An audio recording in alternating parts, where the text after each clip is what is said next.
ইফতারে যোগ দিতে ফুরফুরা শরীফে পৌঁছে সম্প্রতির বার্তা দিয়েছেন মুখ্যমন্ত্রী মমতা বন্দ্যোপাধ্যায়। একই সঙ্গে বিরোধীদের একই ধর্মের রাজনীতির অভিযোগ নিয়ে বিরক্তি প্রকাশ করেছেন মুখ্যমন্ত্রী মমতা বন্দ্যোপাধ্যায়। বলেছেন, তিনি যখন দুর্গাপুজো করেন, কালী পুজো করেন, তখন তো কেউ এই প্রশ্ন তোলেন না, তাহলে ইফতারে যোগ দিলে প্রশ্ন উঠছে কেন?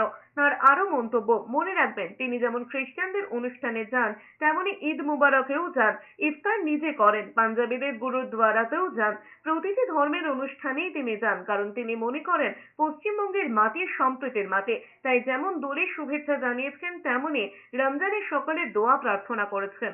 আমি যখন দুর্গাপুজো করি তখন তো কোশ্চেন করেন না, আমি যখন কালী পুজো করি তখন তো কোশ্চেন করেন না, আমি খ্রিস্টানদের ফেস্টিভ্যালেও যাই, আমি ঈদ মোবারকেও যাই, আমি ইফতার নিজে করি, আমি পাঞ্জাবিদের গুরুদ্বারেও যাই, গুজরাটিদের ডান্ডি নাচেও যাই, দোল পূর্ণিমাতেও যাই। আমি মনে করি বাংলার মাটি সম্প্রীতির মাটি, সাম্প্রদায়িক সম্প্রীতির মাটি। যেমন দোল হোলির মোবারক জানিয়েছি, আমি তেমনি রমজান মাসে সকলের রোজা আল্লাহ তাআলা কবুল করুক।